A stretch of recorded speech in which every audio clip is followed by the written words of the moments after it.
So hello, I'm chair of this session. So Pira, can you hear me? Yes.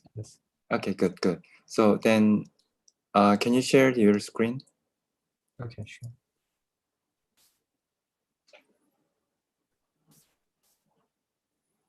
Can you see the slides? Yeah. Can you change the page? Okay. Okay, works well. Good. Okay. And you also see my cursor? Yeah, your mouse pointer Okay. looks good. So okay. So I think this is just 1 minute before this parallel session. So I will provide some general announcement for speakers, first of all. So each talk is limited to 20 minutes, including Q&A and also preparation for the next talk. So I will notify the speaker over the time 17 minutes after the presentation starts. So 3 minutes before of the 20 minutes. And for audience, also you can leave the questions by this chatting window. And I will also remind the speaker of these questions in case the speaker didn't notice it. And if speaker noticed the question, then please read the question first and then answer. If not, I will repeat the question for audience, remaining audience. So, all right, the time's up. So let's start the first talk of this afternoon in Korean time session for actions. So first the speaker is Pira Simakajan, correct? Simakajan, yes. Okay, so he will talk about pre-modal gravitation wave revealed by a spinning action. So let's start. Okay, so hello everyone. Okay, so today, first of all, I would like to thank organizer for giving me a chance to talk about this work in progress. So this is a work in collaboration with Jan Gutenua, now the postdoc in Tel Aviv, and Jodin Sermont. Okay, so in the future, we know that we have many experiments that could probe the fraction of energy density in gravitational waves over many frequency range. And for example, we have pulsar timing arrays like SKA and nanograph, and we have laser interferometers like PISA in space and Einstein telescope or Cosmic Explorer on Earth. And from the theoretical side, the most conservative stochastic signal that we should expect is the one coming from quantum fluctuation during inflation. So as shown here in the orange curve, we see that typically the amplitude of this signal is typically small, and it could be barely probed by any of the experiment in the future. However, still, this spectrum is very interesting because this comes from quantum fluctuation inflation, which continuously entering the horizon at late times. And this will source a it will be a long-lasting source of gravitational waves. And the spectrum of this will span a broad range of frequencies. And if we be able to detect them, we can use it to trace the evolution of the universe from high to low frequency direction. So as shown here, the spectrum has a nice flat shape. This is due to the usual assumption that we usually use, that we have the standard model radiation era from the BBN scale up to the inflationary scale. However, this may not be true because in many interesting particle physics model, we can have the non-standard cosmical history. For example, we can have the matter era at some early times, or we can have the so-called kinesion eras. So with this modified cosmical history, this will lead to the distortion on the Gromov spectrum from inflation. For example, the matter era will lead to the red tilt on the spectrum, where kinesion will enhance the Gromov spectrum and generate blue tilt.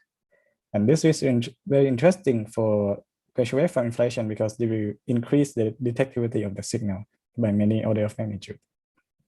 So now let's focus on kination. What is kination? So the simplest scenario for kination is that when we have the scalar field that roll very fast. So this can happen, for example, after the slow inflation, when the scalar field roll to the point where the potential is very steep.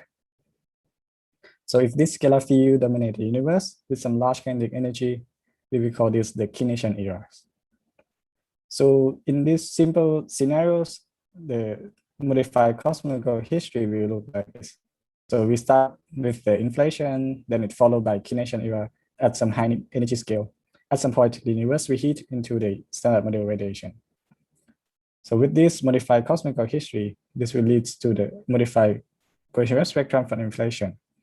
So at high frequency here, we have enhancement from kination. At some point, universe will heat, and then we have back this flat part coming from the radiation era.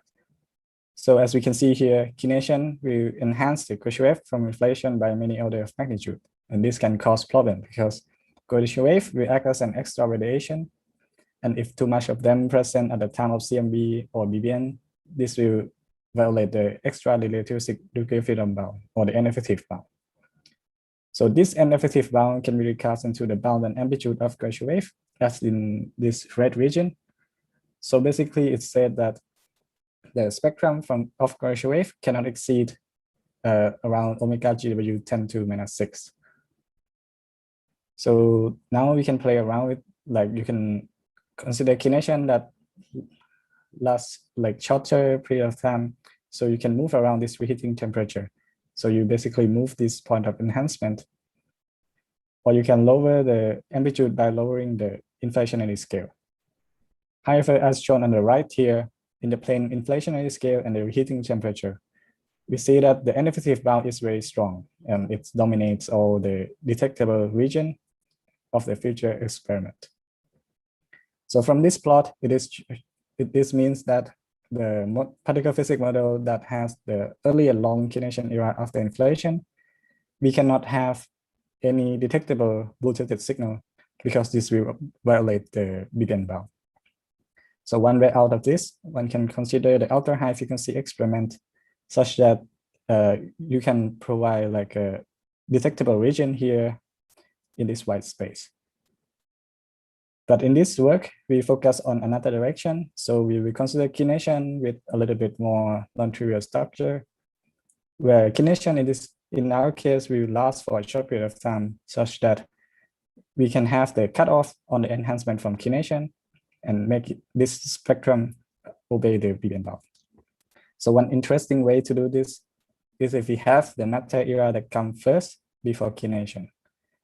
So with this matter era, the Gaussian spectrum will have a red tilt that cut off the blue tilted from kination era. And very interestingly, this modified cosmical history will generate a Gaussian spectrum that has a peak shape like this, which will be a very interesting Gaussian wave signature to search for in the future. Okay, now let's talk about another interesting story. So because this modified cosmical history, it can be generated naturally in a model that comes with the spinning axion. So what is spinning axion? So the spinning axion is just an axion, and then we go beyond the usual assumption that axion just sit and frozen on the potential. So axion in this case, we have some initial velocity, and this is very generic in a model of the kinetic misalignment mechanism, such as the model of axiogenesis or the trap misalignment. So in this talk, let's just focus on the model of axiogenesis. So in this case, we start with some complex scalar field or the Pershing scalar field. And the axion is just the angular mode of this field. So in this case, the complex scalar field will oscillate and spinning inside a U1 symmetric potential, and it could obtain a large kinetic energy from the spinning. So let's talk about some setup first. So in this model to work, first we need the field to sit far away from the origins. So this can be done, for example, by the visitor fluctuation or negative Hubble-induced mass that will drive the field away from the origins. So after the field sit somewhere at large wave, then at some point it will start to oscillate. And we assume that the scalar potential have two terms. So we have the term that is U1 symmetric, and this will induce the oscillation in the radial direction, while the rotation will be generated from the my episode breaking term that will induce the gradient in the angular direction and induce the rotation. So first here, the field will sit frozen on the potential due to Hubble friction. At some point, it starts to oscillate, and it will oscillate and also rotate. So we have two directions of motion. So the field will orbit in elliptic orbit. And this elliptic orbit will redshift in size due to Hubble expansion. And sometimes, and we can show that if the potential is quadratic, then the field will behave like a pressureless matter and could generate matter era. And now at some time later, the elliptic orbit will redshift down the potential, but it cannot redshift down to the bottom because the radial oscillation is still here. And this could generate the matter era at late times. And this will lead to the cosmical moduli problem. However, this radial motion will be naturally suppressed due to the interaction between the Petrikhin field and the standard model plasma. So one can show that if we allow the U1 conserving interaction, and by Char conservation, the radial motion will be damped while the rotation remains. So we are only left with the axion that is spinning. So now the orbit becomes circular, but still at this point, the field behave like matter. This is due to the balance between kinetic energy and the potential energy of the field. So now we have this circular orbit, and this circular orbit will continuously redshift down the potential, and it will redshift down to the bottom. And this is where the potential energy of the field becomes negligible compared to the kinetic energy of the field. So at this point, we only have the axion that is spinning very fast, and its kinetic energy dominates the dynamics, and this could allow the kination era to start. Okay, so overall, let's summarize what we have in this model. So the cosmical history in this case will start with the scalar field that sits on the potential frozen and behave like dark energy. At some point, it starts to oscillate when the Hubble rate drops below the mass of the radial mode. Then it obtains the elliptic orbit. And at some time later, the interaction between the scalar field to some other field becomes effective. The radial motion will be damped and the field becomes circular. So up to this point, the field will behave like matter and could generate matter era that we want. And only when the field reaches the bottom of the potential, so this energy scale corresponding to the kinetic energy in the spinning axion. So kination starts from this point, and it will last until the snap radiation becomes dominant again, and this will end kination. So basically, in this modified cosmical history, the history of the universe, the non-standard history of the universe will be characterized by two parameters here. So the kination energy scale and the duration of kination. Okay, so the cosmical history that we have some radiation, matter, kination, and then back to radiation again. So to understand now the Gaussian spectrum that we distort from this scenario, we can trace this evolution back in time. So we start with the radiation at some low energy scale. So this corresponding to the low frequency in radiation wave. So we have flat path here from this radiation era. Then we go to higher frequency, to higher energy scale, then we have kination, and this generates blue tilt. Then we have red tilt again from matter era and back to flat path. This is from the radiation era at early time. So basically, this modified cosmical history will generate the peak Gaussian spectrum that has an interesting shape and could be observed in the future observatories. And from the peak here, we can read off from its frequencies, the kination energy scale, and the duration of kination. And the peak amplitude will get more and more amplified due to a longer and longer kination era. Okay, so now I only show you the spectrum for some particular case, for some particular value of the energy scale of kination and duration. So let's talk about now the ability of the future experiment in order to probe such scenarios. Okay, so I show you here the detectability plot. So in the plane kination duration and the energy scale of kination. So first in this gray band here, the kination will last too long and it will end only after BBN. So this is inconsistent with the observation. And also in this red region, the kination will last also too long and it will enhance the Gaussian wave by many order of magnitude and make it violate the ineffective bound. Okay, but here still we have a large region that is available, and each point in this region we can have a successful story of kination and we can generate a peak Gaussian wave signature. And in this color, and any color region here, it is corresponding to the peak that can be observed in the future observatories. For example, LISA can probe 100 GeV to 100 TeV scale kination, whereas Light Telescope and Cosmic Explorer can probe 10 to the 6 to 10 to the 9 GeV. Okay, now before conclude, I would like to emphasize that this plot is independent of the model of spinning axion. So it can be generated, it corresponding to the any model of spinning axion, not only just this axiogenesis that I talk about. First of all, it can work also for the model of trap misalignment. So in this case, one have the axion that oscillate in some cosine potential at high energy scale, and at some point this cosine potential vanish due to some dynamics. Then after some time later, it will trap again by another cosine at late times. And so in any spinning axion model that can generate this kind of modified cosmical history that we have matter followed by kination, then we can generate a peak signature that can be observed as according to this plot. Okay, so now to summarize, so we know that kination can amplify the Gaussian signature, the Gaussian signal coming from the early times. For example, the long-lasting source of Gaussian wave, like the inflationary Gaussian wave, we get blue tilted. And kination, very interestingly, it can be generated naturally in the model of the spinning axion. And it will be short and low scale in this case because we will have matter era that come first, such that the Gaussian spectrum will get modified and will look like a peak like this, which could be observed, and we can read off from the peak the physics of the kination eras.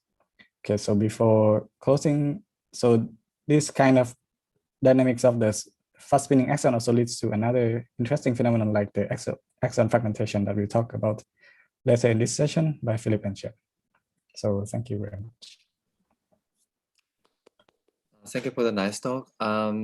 So I found that there is some questions in chatting window. Can you read it? Okay, so first there's a question. So said it would be natural that axion has a mass so that matter-like behavior follow after the kination. So do you have any constraint on the axion mass? Yeah. So it would be any constraint on the axion mass? Okay, so this will depend on the like how axion. So one constraint would be the like dark matter production from this axion. If there will be, so I guess in this work it only work for like axion. So after some time, the axion will like the potential of the axion will turn on and it will oscillate, and it could behave like dark matter. And if the mass of this axion is too large, then it will like leads to overproduction of dark matter. Okay, but this will, I think in the next talk, Philip will talk about like how dark matter is produced from this kind of mechanism. Okay. So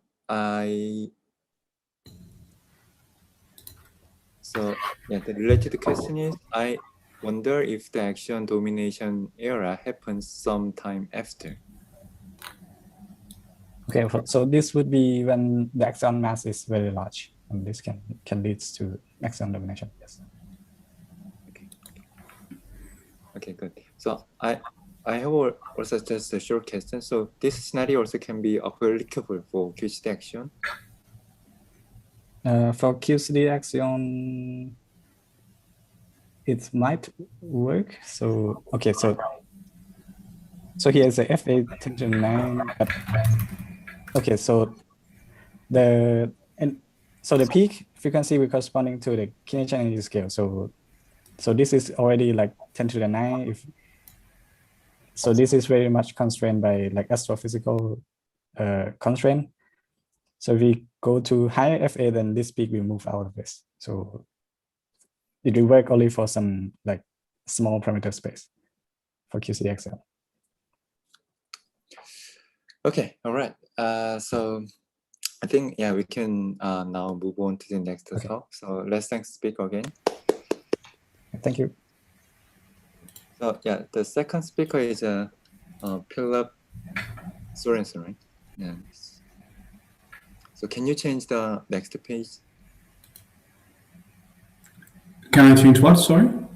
Can you go to the next page? Yeah, to check whether or not it works well. Next page. Yeah. Okay. Good. So yeah, the second speaker is Philip. He will talk about action document from fragmentation. So let's please start. Yeah. Okay. Thank you also to the organizers for giving me this chance to present here. I'm a PhD at University of Hamburg and the DC Cosmology Group. And I'm excited here to present some of our new results on how to open the dark matter window with axion fragmentation. Now, probably don't have to motivate ALP much here. Just suffice it to say that it's a very well-motivated class of particles. And exactly because it's so well-motivated, there's a lot of experiments searching for it. And here you have a collection of axion and axion-like particle experiments. And many of these really looks for axion dark matter. So here I have all these haloscopes in green, and all of these are searching for dark matter. So this, of course, begs the question of which of these axion, like ALPS, we can actually produce as dark matter. So that's really what I'm going to address here, how to produce this dark matter. Now, when we talk about ALP dark matter, we should of course start with the usual suspect, misalignment mechanism. So let's briefly review that first. So first, to understand misalignment, we have to point out two things. First, that the axion gets a periodic potential, which in the case of a QCD axion is generated by the instantons of QCD, and in the more general case of an ALP, it's generated by the confinement in some hidden sector. So that's the first point. The second point is that the expansion of the universe leads to a friction term in the equation of motion. And this really means the evolution of phi has two regimes. One in which the mass is much smaller than Hubble, in which case it's overdamped, and we say it's frozen, in which case it doesn't oscillate, doesn't redshift, it's just stuck.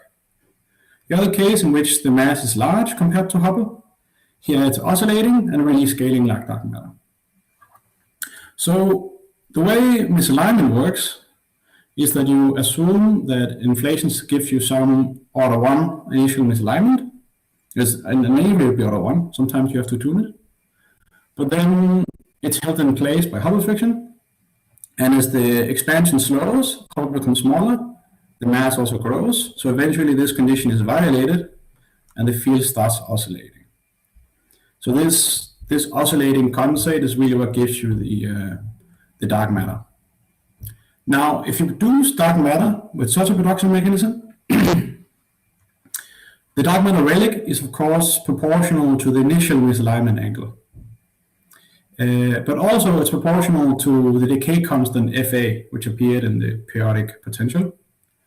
And this means that if you try to go to higher Fa, which confusingly means down due to this weird convention, then you will begin to overproduce dark matter. Now you can of course compensate this by tuning towards the bottom of the peak. So if you're willing to do this tuning, conventional misalignment can produce dark matter in this high Fa regime. But to go to lower Fa, you underproduce dark matter. And you can of course try to compensate this by tuning to the top instead. But this, of course, you need some way of motivating that tuning. And then you also introduce some instabilities there. This has been studied in something like the large misalignment mechanism, which I think Chairman will briefly mention, but it requires a good degree of tuning. You can say that misalignment doesn't very naturally produce dark matter in this regime. That's of course a shame, because if we have a look here at the parameter space again, then we kind of miss all this juicy parameter space full of experiments. So it'd be very nice to have a better way of producing axion dark matter in this parameter space. So a lot of effort has been putting into finding ways that dark matter could be produced here. One way, which is much like Peo just mentioned, is that you can try to add in some kinetic energy. And this kinetic energy, it will have the effect of delaying oscillations, which is what is essential in this action kinetic misalignment mechanism, which is proposed by Koh, Hall, and Heikaya. As Per also discussed, to have this work, you need some kind of kicking mechanism that delivers this initial velocity. This could be something like an F-leg-dyne mechanism, the spinning action that Per talked about. It can also be something more exotic like a trap misalignment, which was recently proposed by Kieles, Ringwald, and collaborators. But kinetic misalignment is really a general framework, and you just need to have the kinetic energy given by any mechanism, and then it can work. It doesn't really matter how you get the kick. So if you then assume that the field has some high initial velocity, instead of being frozen, it can really roll and pass barriers. This can happen as long as the kinetic energy is higher than the barrier height. Now, of course, Hubble friction will try to slow you. So over time, you will generally lose kinetic energy, and eventually your kinetic energy will drop below the barrier height, and you'll become trapped and begin oscillating. Now, this can happen much later than it would have started to oscillate by conventional misalignment. So because it happens later, you get less redshift, that gives you more dark matter, and that allows you to go to lower FA. So this really gives us a way of extending the parameter space into the low FA regime. Now, what we discovered in this work is that you cannot go to arbitrarily low FA, because if you try to go further in this direction, then the field will begin to experience instabilities as it passes these barriers. And this was first noticed like in the data cosmology group when they were studying relaxions, which is another kind of scalar that passes barriers. And what they really found is that these instabilities here can really break up the field. Now, this is an effect known as action fragmentation. It was like originally discussed in this reference from Jean-Louis Usuka and collaborators. And I won't talk about it too much because Cem has an entire talk about it, which I highly encourage you to have a look at. It's in just 20 minutes, so it's very relevant. But I can just give you the absolute minimum you need to understand. So the absolute minimum fragmentation you need to understand is that as the field passes these barriers, it experiences a periodic instability when it passes these peaks. And this periodic instability really drives the amplification of fluctuations and some corresponding to some resonant band of frequencies. So you really have fragmentation driving the amplification of these fluctuations. Now, this rapid amplification corresponds to particle production, and this particle production really drains the energy out of the homogeneous mode. It acts like a friction, and it can actually stop the field. And although this is a friction, it's important to note that because the width of this frequency band is inverse to phi dot, then this really is inefficient for large phi dot, and it really becomes efficient as the field is slowed by Hubble. And if the particle production becomes more efficient in Hubble, it becomes rapid, and it can really efficiently stop the field. So what happens is something like this. You first have the field rolling, passing barriers, and then as the field slows down by Hubble, particle production by fragmentation becomes more and more efficient. Now, if this becomes efficient before it's stopped by Hubble friction, then you can really have this rapid particle production where all the kinetic energy is dumped into particles, and the field is stopped. Now, in contrast to kinetic misalignment, all these fluctuations, they backreact on the scalar on the zero mode and really completely randomizes the field. It really destroys any notion of a homogeneous mode. So this really replaces kinetic misalignment, preventing it by randomizing the field, and instead produces a dark matter relic in the form of a gas with some momentum spectrum. It's interesting that although this production mechanism is entirely distinct from kinetic misalignment, The dark matter relic is really similar. And this is related to a symmetry argument because it appears that both have their dark matter relic fixed by the PQ charge, the fixed Peter-Quinn charge, which really corresponds to the rolling or the rotation of this axion field. So there appears to be some symmetry argument linking these two. But it's like, despite this, it's important to note that it's entirely distinct. You do not have a oscillating homogeneous mode. You have a gas of axion particles with some momentum spectrum. Now, knowing that this effect exists, we can look at what kind of dark matter this can produce.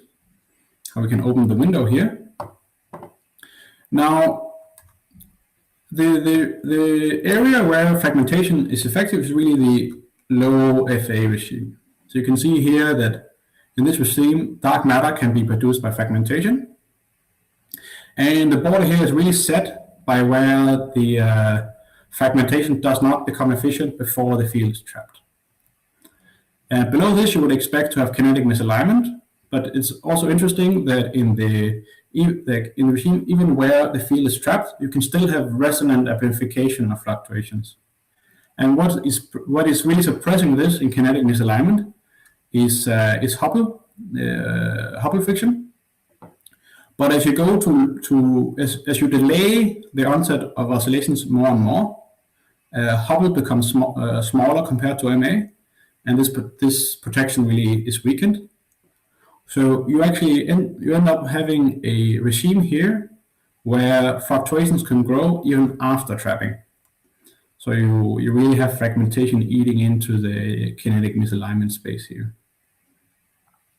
So all of this here is now produced by fragmentation. You have a regime produced by kinetic misalignment, and then down here you must have stellar misalignment. Just to give you a feel for how the parameter space looks here, I have some contours of some of the most important parameters. I have m over h, the barrier height. You have the velocity before stopping, which ranges from hundreds to tens of 100 of tens times the barrier height. And then you have the temperature where the stopping occurs. Now, it's interesting to note here that this can happen at really low temperatures. So you really end up having the lower bound on the mass being set by BBN here. So now, if we look again at the parameter space, there we see we have the lower bound here from BBN. But then really all of this regime here, you can have dark matter produced by fragmentation. Here you have dark matter produced by kinetic misalignment, and here you have the dark matter produced by standard misalignment. But you can see that fragmentation can really provide axion dark matter in this experiment-rich testable regime here. So that is very nice.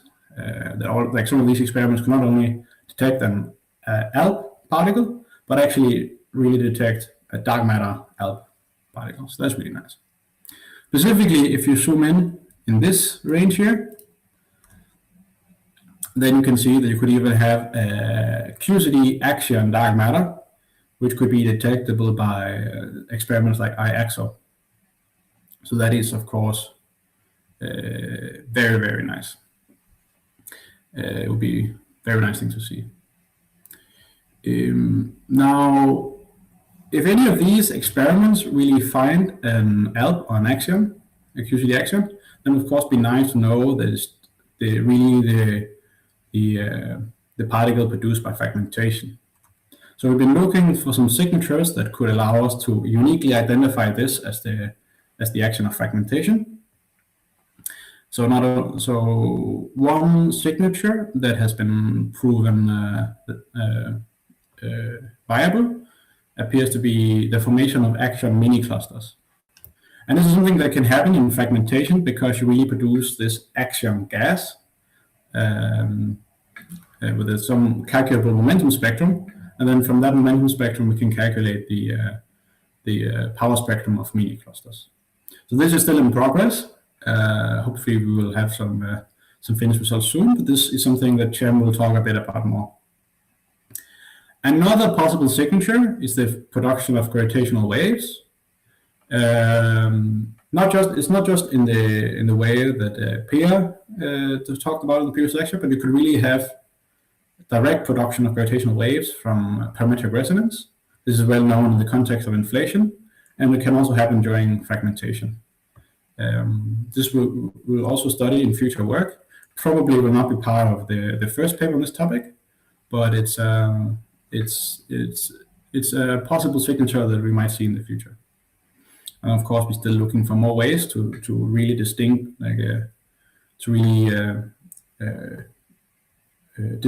this axion gas from that produced by kinetic misalignment. Yes, but as you see, we can really produce fragmentation can really produce axion dark matter in this testable regime, which hopefully we'll be able to see someday in the future. Okay. Yeah, I believe that's the 15 minutes of talk. So then, thank you for listening, and I believe we have some time for questions now. Thank you for nice talk. So question time. So is there any question about axion fragmentation? So I have a question. Yes. As far as I remember, in the original kinetic misalignment mechanism, the necessity ingredient is the initial kinetic energy should be large to get large enough axion dark matter. Yes. And I guess in this case, the initial kinetic energy must be larger than the original kinetic misalignment. No, that's not true. Actually, it's the initial velocity is identical to that of kinetic misalignment because they produce the same relic. It's really fixed by the momentum of the field, so that is identical to that of kinetic misalignment. The difference here is that in the original misalignment paper, they neglected this growth of fluctuations. So really, this replaces kinetic misalignment in some part of parameter space. So if you try to make the setup that went into the original kinetic misalignment paper, this fragmentation will really prevent that from happening by fragmenting the field before kinetic misalignment occurs. But it works with the same initial conditions that was originally thought out for kinetic misalignment.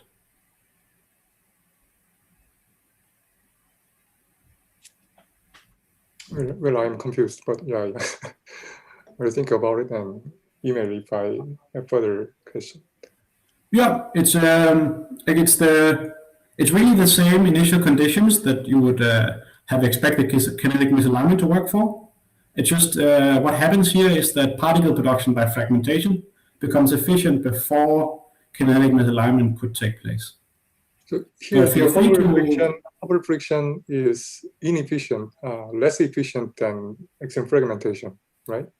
Hubble friction starts out being more efficient because at high velocities the resonance band is really narrow, but then as the field is slowed down by Hubble friction, the resonance band grows in width and fragmentation becomes more and more efficient. Fragmentation takes place if the friction from particle production begins to dominate that of Hubble friction, in which case it grows rapidly and really stops the field. Yeah.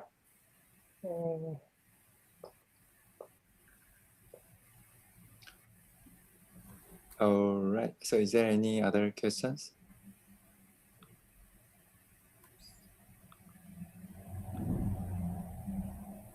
Yeah. I hope it was because it was very clear. Otherwise, Cem will probably clear up some of fragmentation. If you have a look at his talk, very soon, should fit neatly into this. So then I just have a very, very naive question about your short discussion of gravitational wave. Can you expect some general frequency band for given example for QC action or whatever benchmark example?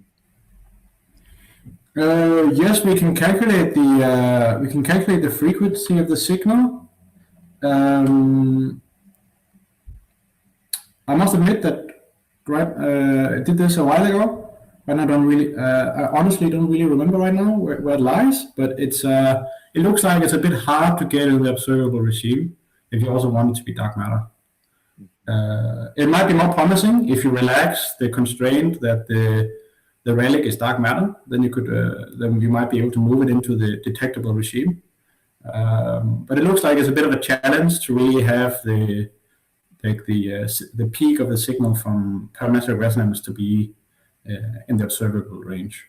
And this is why we're probably not going to include it in the first publication on this, because it's hard to both simultaneously have it be dark matter and give a gravitational wave signal. But we're still investigating whether there's some parameters in which this can work. Okay, good. So then let's next speaker again, and let's move on to the third speaker. So okay, so Alexio, yeah, can you share your top file or screen?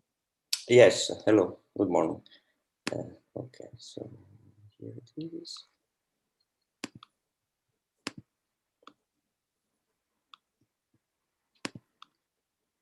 And yeah, could you make a Is full that screen visible? and change the page?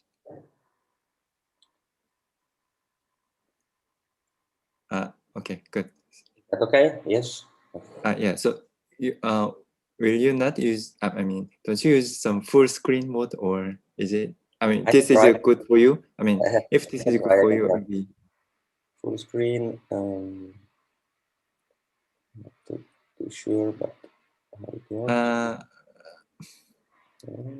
yeah, okay. I mean, it's okay. Yeah, it's okay. Fine like this, I think. Okay, good.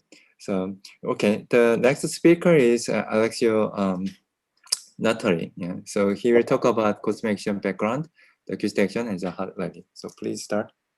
Okay, so thanks for being here to listen to this talk. I will basically review essentially all possible ways that we can use to have a cosmic background of axions. So this is very similar to the cosmic background of neutrinos, let's say.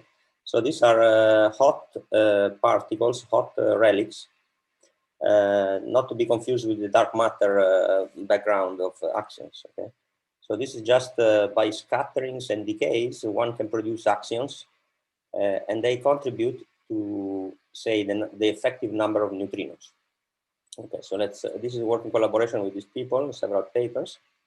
Essentially, there are different ways one can produce axions. Here I will focus on the QCD axion, really.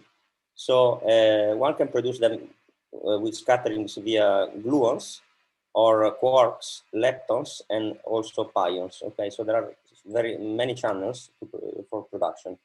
And the interesting part of this topic is that we can actually hope to detect this background of axions in the near future.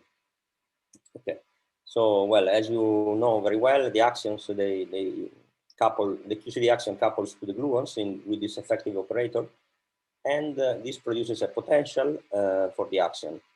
Now the potential of course induces a mass, and the mass is related then to this coupling F. So M goes like 1 over F.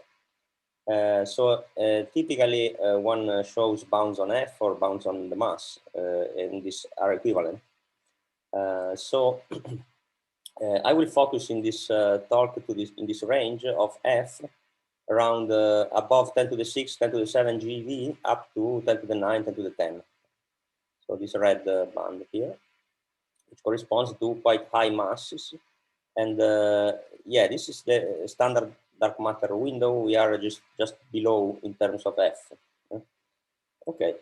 Remember also that all the constraints that you see in this plot, for instance, are actually based on individual couplings. Let's say the coupling not with the gluons, but with the electrons or with the photons or sometimes with the nucleons.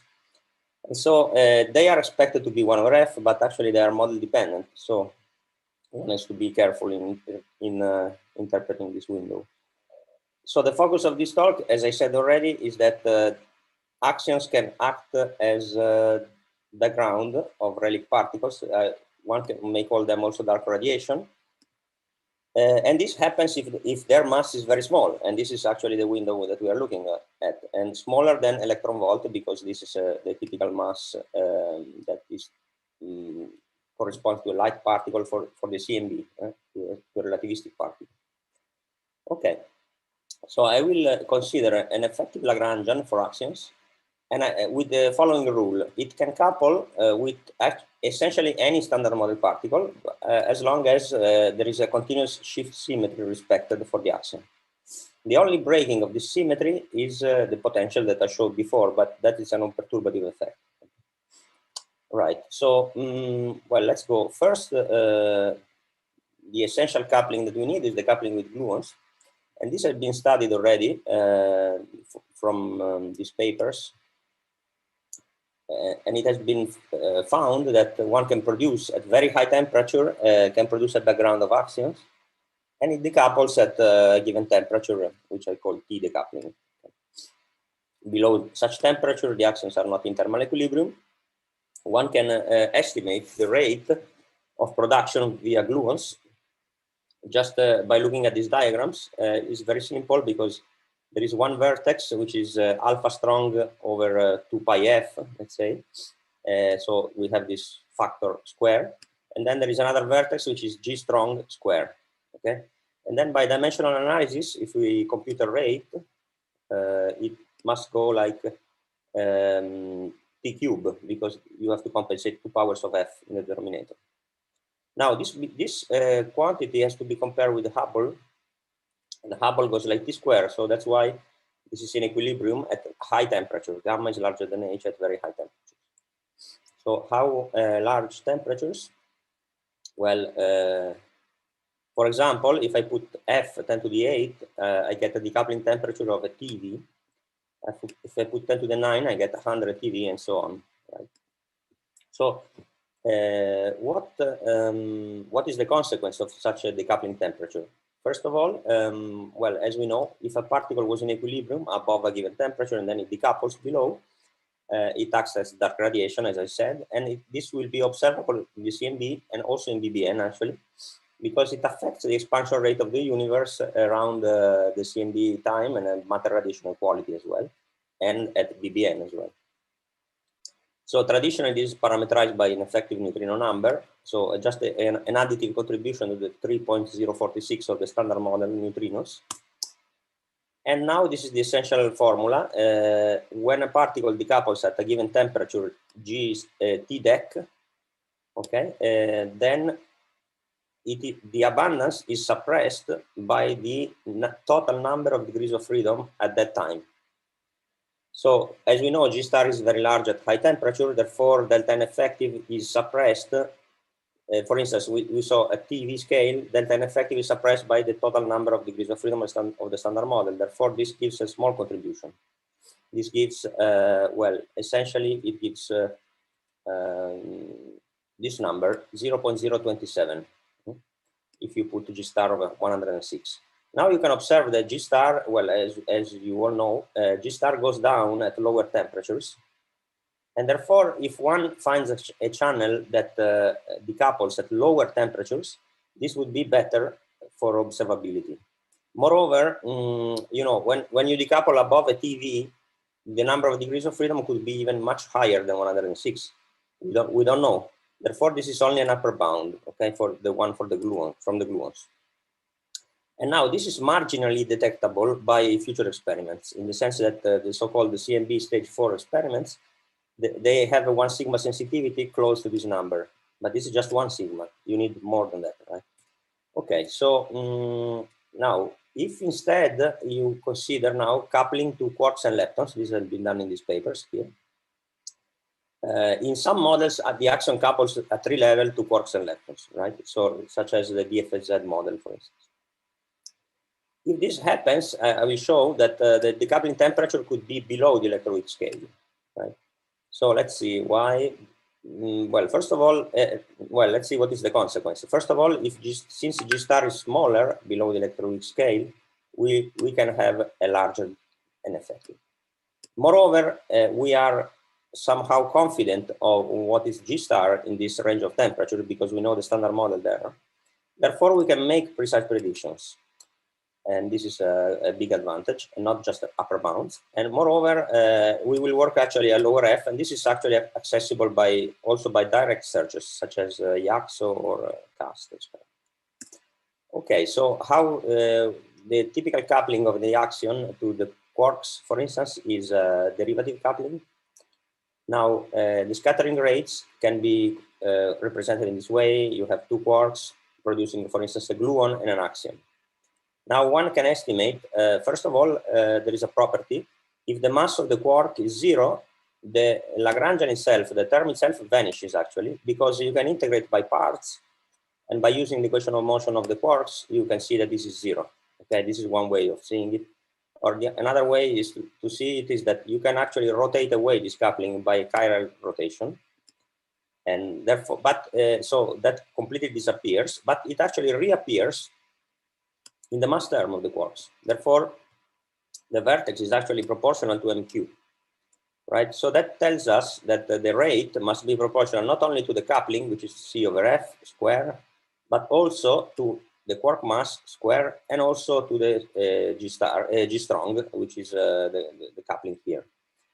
Now this has to be compared with the Hubble rate, and now you see that this goes linear in temperature, while the Hubble goes quadratic, as I said. So this is actually important at low temperatures, and the lowest one can go is the mass, because below the mass of the quarks, there are no quarks around, therefore there is an exponential suppression. So by this is maximized, gamma over h is maximized around the mass of the quark. Now, by doing this is just the same formula. Now, the ratio peaks at these masses, and therefore, for a given quark mass, one can produce axions. You know, the quark masses are below 100 GeV, and therefore one can hope to produce axions when G star is smaller. The range that you need to have equilibrium is below 10 to the 9 GeV. So you need 10 to the 7, 10 to the 8, 10 to the 9 GeV.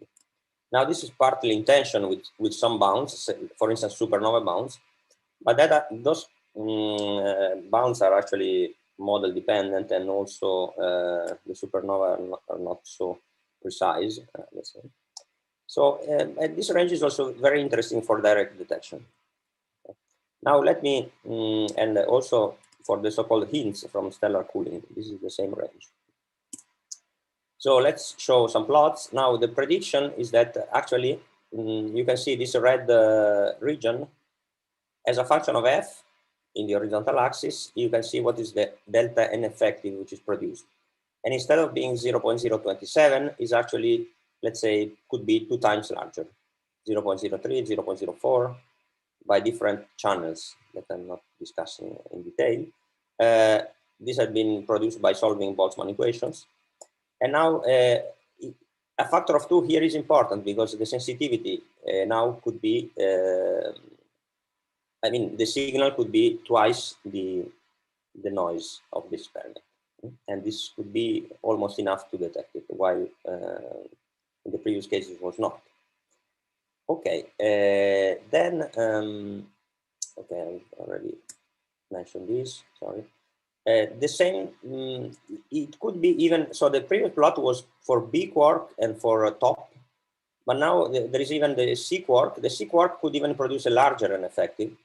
These are, these green curves would correspond to the C quark. Now, there are many curves because we don't actually know what happens close to the QCD phase transition. The mass of the C quark is close to the QCD phase transition, therefore, this, there is a big uncertainty. Okay, so that's an interesting thing to look at. Okay, then the same can be done with leptons. One can use mu and tau, for instance. And the same, exactly the same calculation, it picks at the mass of the leptons now. Okay, so from the leptons, for instance, one can get from muon scattering this type of curve. It goes to much larger delta N effective, but it is at the lower F, and this is in contrast with some bounds from supernova. Okay. Sorry, from supernova. But one can also look at decays, not just scatterings, because in some axion models, the coupling could be off diagonal in flavor, Therefore, for instance, the tau quark could decay, and that gives a larger signal. Sorry, this is moving too much. And the same thing of these flavor non-diagonal effects could be obtained actually with the top. For instance, the top quark decays into C and axion, and that actually goes to larger f. So for 10 to the 9, even 10 to the 10, you get a signal. Okay, finally, we studied also the axion-pion coupling, which in the literature has been studied widely. However, in the literature, essentially all the literature has been focused on the KSVZ model, where there is no coupling in the standard model fermions, while we focus on the DFSZ model. And because of the coupling to the U and D type quarks, there is a coupling to pions, which depends on a parameter. In DFSZ, it's 0.12 plus this contribution, where beta is the ratio of the two Higgses which are present in this model. So there is a parameter which has not been considered before. And now we put some constraints from present CMB data on the axion mass. So you can see it has to be below 0.7, 0.8 electron volts, depending on this coefficient, the coupling to pions, which is not fixed in this model. Right. And finally, for DFSZ2, which is a different variant of the model, there is also production from muons. Okay, this is maybe a detail. An important caveat has been pointed out by this recent paper is that actually pion cross sections, the standard calculation which has been used so far in the literature should actually break down at already at these temperatures. So that is a big caveat. And then let me just show the conclusions. Conclusions are that efficiency peaks at the mass of the fermion. For quarks, an effective is less than 0.05.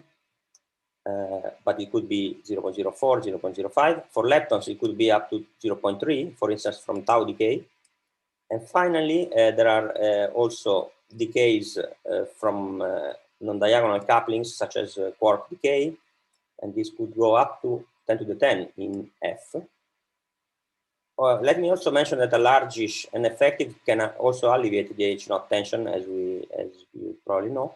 And so this could be related to this physics. And finally, pion production puts a bound, which is actually of this size, 0.6, 0.8 electron volts for the DFSZ axion. And that's it. Yeah, future experiments will tell in a few years if this is realized. Thank you for nice talk. Okay, so is there any questions or comments? So then let me ask first just a basic question. So you discussed the coupling between axion and quark and lepton, and is there any contribution from axion coupling to Higgs or axion coupling to weak gauge bosons? Yes, there is. So to Higgs, this has been studied. However, there are two problems. First of all, one can actually rotate away the couplings to the coupling to the Higgs, the direct coupling axion Higgs, but then it reappears in the Yukawa. So it's always there actually. However, this is important only at very high temperatures because the Higgs is heavy, and therefore this will affect only marginally delta N effective. So it cannot be more than 0.027 at those temperatures. And the same for the gauge bosons, because since they are the heavy ones, they only affect the production at high temperatures. And finally, well, except from gluons, which has been studied, and photons, but photons are subdominant compared to gluons itself.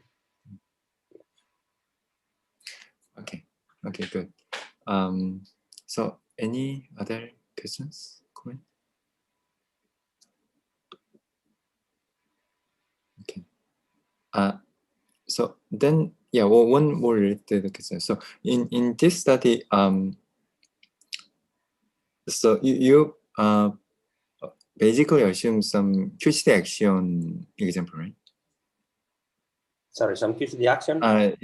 I mean, not some general axion-like particle, but you are thinking some QCD axion production, hot QCD axion production. Yes, but it would be similar for any axion-like particle as long as the mass corresponds to a relativistic particle, so less than 0.1 electron volt or electron volt. Okay. If the mass is larger, a little bit larger, then one should run a separate analysis with the CMB code, because then it's not a hot relic anymore. It's like something like warm dark matter. And therefore, one has to run a code. And indeed, this is what we did for this. So let me go to the previous slide. In the case of the FSZ, we also included the mass in the effect. It's not just the abundance of a relativistic particle, because the mass is actually, you can see from here, it's close to being non-relativistic at CMB time. Therefore, yeah, but that would be essentially the only difference. I see. So then if we consider, for example, KB mass scale, then is it also can be warm? KB, yes, that would contribute to dark matter. So to warm dark matter would be a warm dark matter component. However, the abundance is very small compared to the cold dark matter component. So I would suspect there is no bounds. Okay. Yeah. Okay, I see. So I couldn't see any other questions. So then let's thank the speaker again, and let's move on to our last speaker of this session. Okay, then Aronson, right? Is it correct? Yes, correct. So, okay, so our last speaker then talk about the fragmentation of the action field in the early universe. So please start. Okay, are you seeing my full screen, right? Okay, first of all, I would like to thank the organizers for providing the opportunity to give this presentation. In this talk, I will tell you about fragmentation of the axion field in the early universe. So the impact of fragmentation on the axion dark matter parameter space has been explained quite well with Philip Sorensen, who is also one of my collaborators in this project. The other collaborators are Yusuke Sato and Geraldine Sarwan. Both, all of them are from DAISY.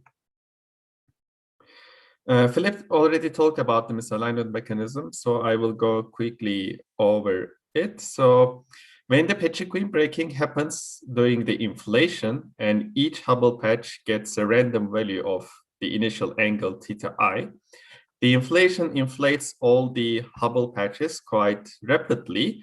So therefore, in the end, in our observable universe, we see an almost homogeneous axion field.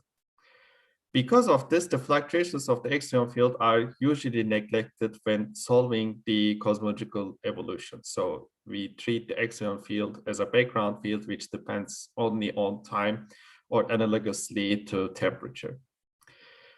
When we solve this equation with initial condition where the initial kinetic energy is neglected, is 0, then what we see is the field is initially Hubble frozen due to the strong Hubble friction, and later it redshifts as A⁻³ which implies that the axion energy density redshifts as matter. And the transition between these two regimes happened around the time when the temperature-dependent axion mass becomes the same order as the Hubble scale. And then the relic density, as Philip told you, the relic density determined by the initial angle and the oscillation temperature, where this equality is satisfied. Now, this is the pure classical picture. All the fluctuations have been ignored. When you include the effect of the fluctuations, what you find is the fluctuations become important only when the initial condition is very, very close to the top of the cosine potential. This effect has been studied initially in this paper, and a very detailed recent study can be found in this paper, where the authors called this the large misalignment mechanism. The reason why the fluctuations become important in this model is as follows.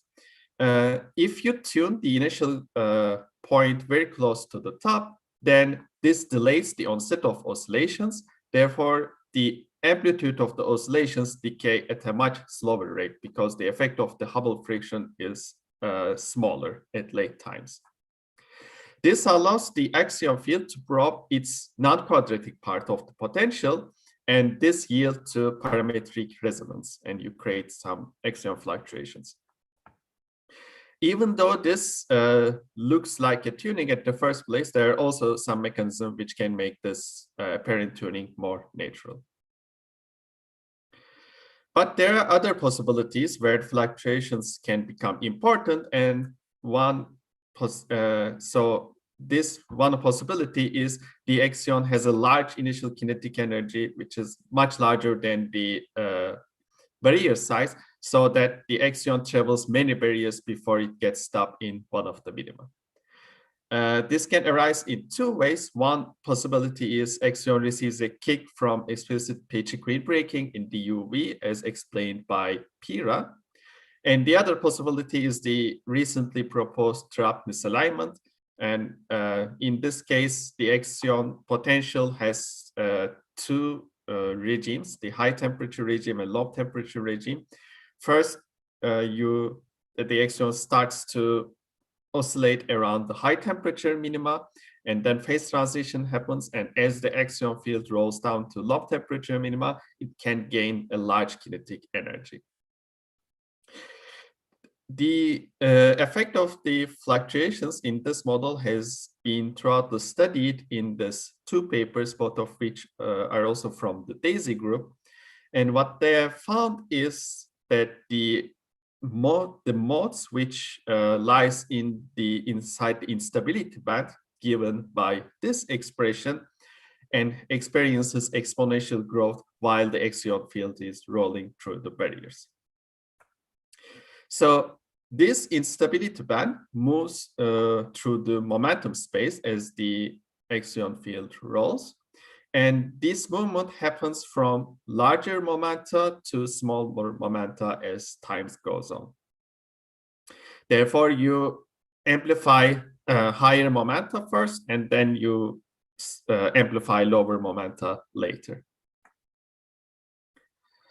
Now, in a nutshell, the whole procedure works as follows. So here on the horizontal axis, we see the axial velocity. As time goes on, the axial velocity will decrease due to Hubble friction.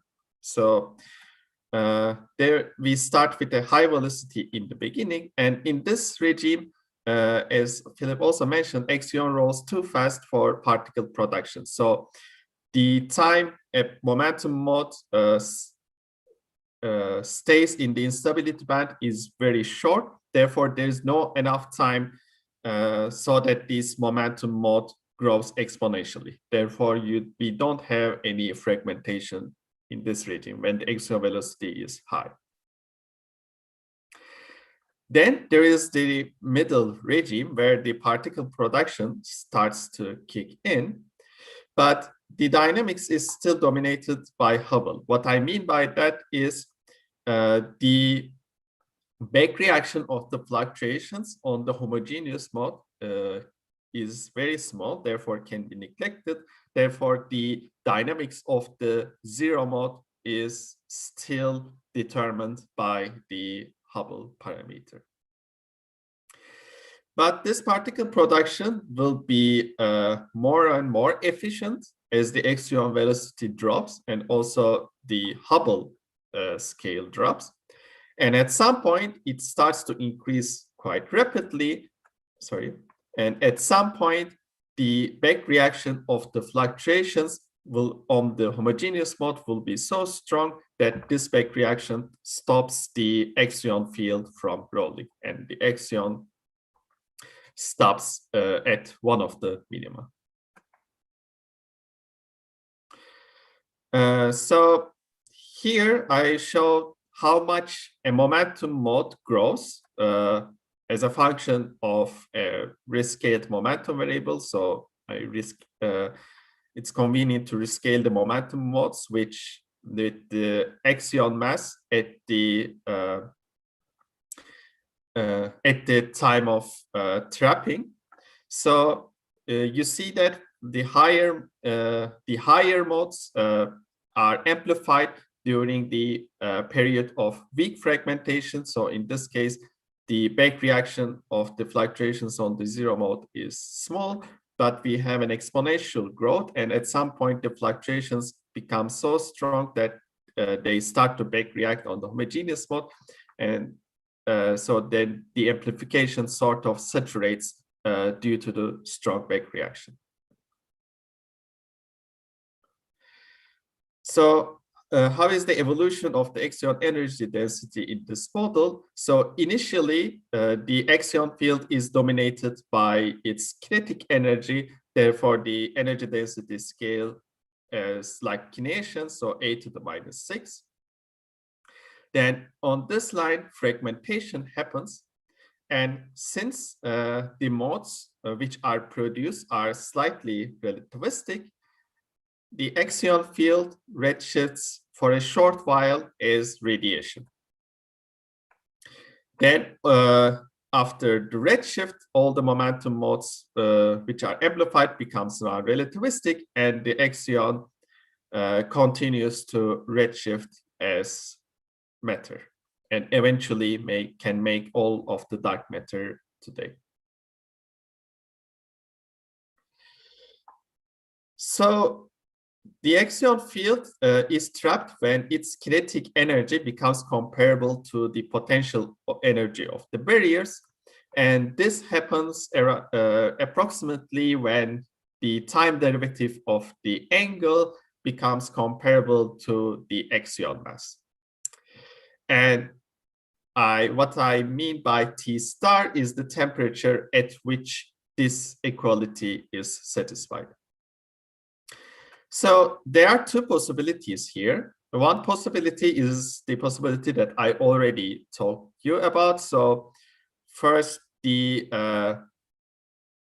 fragmentation happens, but the effect of the fragmentation is small. So the evolution of theta dot with and without back reaction coincide.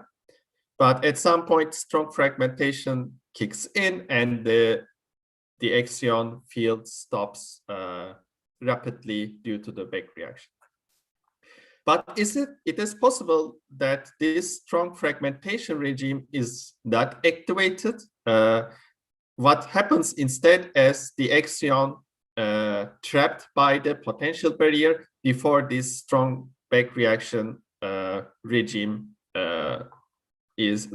starts to kick in. So in this case, the fragmentation will not be complete before trapping, in opposite to this case. But even in the absence of fragmentation during rolling, this still delays the onset of oscillations. So in the conventional misalignment mechanism, the oscillations start when the axion mass becomes comparable to Hubble. But in this mechanism, which is also called kinetic misalignment mechanism, the onset of oscillations are delayed compared to the standard case. So therefore, we have the same effect as the large kinetic misalignment mechanism, where you tune the initial angle to the top. Since the oscillations are delayed, the amplitude of the oscillations decay at a much slower rate compared to the standard misalignment mechanism, and this can lead to efficient fragmentation after trapping. So we can even calculate this effect semi-analytically. And what we have, if we do this, what we have found is as follows. So here I'm showing the ratio between the number density in the fluctuations and the number density in the zero mode. And what we have found is this quantity is proportional to the axion mass at trapping temperature over F, and this quantity is squared. So we have a large suppression from this factor. But we have also an exponential enhancement from these two, from the axion mass at trapping and Hubble at trapping. So even though this quantity is quite small, if there's a hierarchy between the axion mass and Hubble at the trapping temperature, then this exponential factor can easily overcome the suppression coming from this term, and we can have order 1. So the number density in the fluctuations can be order 1 compared to number density in the zero mode, which means complete fragmentation of the axion field. So I will remind you the plot that Philip has already shown you. So in this regime, above this blue line, fragmentation is active before trapping. So this is the first model mechanism that I talked about. And between the blue line and the purple line, the second mechanism is active, and the fragmentation completes after trapping. So what are the observational prospects of this mechanism?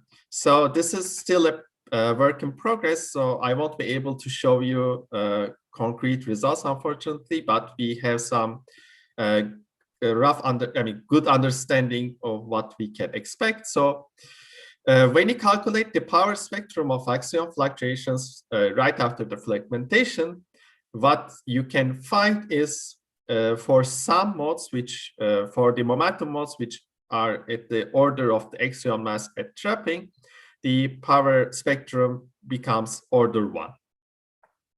So these fluctuations will evolve during the radiation era, and when they reach to a critical density, which depends on the redshift, they experience gravitational collapse. And this gravitational collapse can be understood in terms of the Press-Schechter formalism. And what you see is, so when the variance of the fluctuations smoothed by a window function reaches to a critical density, they collapse gravitationally and form from gravitationally bound halos. So the density of this halos is proportional to the dark matter density at the time of collapse. Therefore, if the collapse happens earlier, then they lead to much denser dark matter halos compared to CDM or standard misalignment. And that's one way of proving the fragmentation. Yes, these are my conclusions. So what we have found is a large initial kinetic energy of axion fluctuations can play a prominent role and can yield complete fragmentation. In some cases, the fragmentation becomes effective before the axion gets trapped by the potential, in some cases after the potential. And so, and this fragmentation leads to much denser dark matter halos. And finally, let me say that this discussion is applicable to QCD axion, a generic alt model, as well as other kind of potentials such as monodromy. Thank you very much for your attention. All right, thank you for your nice talk. And so this is the last session, so maybe audience can have more questions if you have.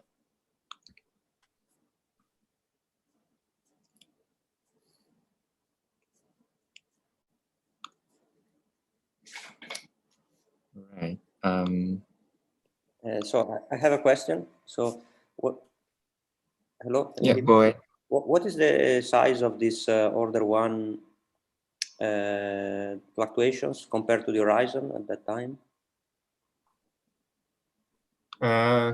They are smaller than the horizon because the momentum modes which are amplified are well sub-horizon. Okay. Yeah, I was asking because I was thinking of maybe having primordial black holes from that, but maybe it's difficult. Have you thought about that? No, we didn't consider primordial black holes. Okay.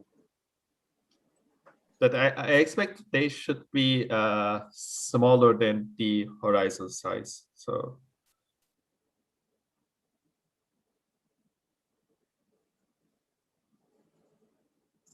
But thanks for the suggestion. Other questions or comments?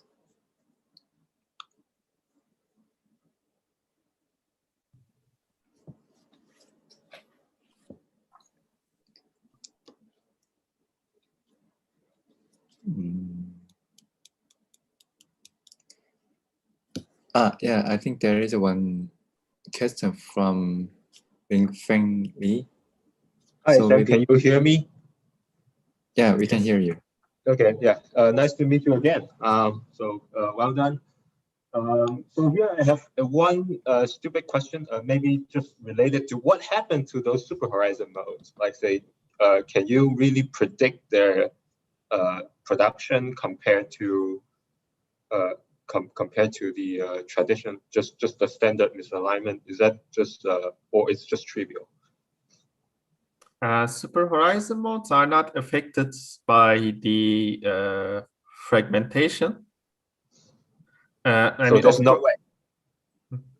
Hmm? So there's no way to change their or maybe there's a way, right? Or there's like by definition, there's no way. Okay, so I should say, okay, so our calculation relies, so our calculation was semi-analytical. So, and after some time when the fluctuations become order 1, our calculation breaks down because the field does enter to non-perturbative regime. And since the smaller momentum modes amplify at a later stage, this corresponds to the time at which non-perturbative methods should be used to really predict what happens to this mode. So maybe after proper lattice simulation, we can understand how these modes should behave. But so probably smaller super horizon modes should approach to CDM line. At least that's what have been found in this large misalignment mechanism. So lower momentum modes corresponding to larger halo masses, they sort of merge to the CDM line. So therefore, I expect that the super horizon modes are not affected by the fragmentation. So Thanks. That explains everything very well. Thanks. So maybe if there is one more question, I can we can ask. Sure.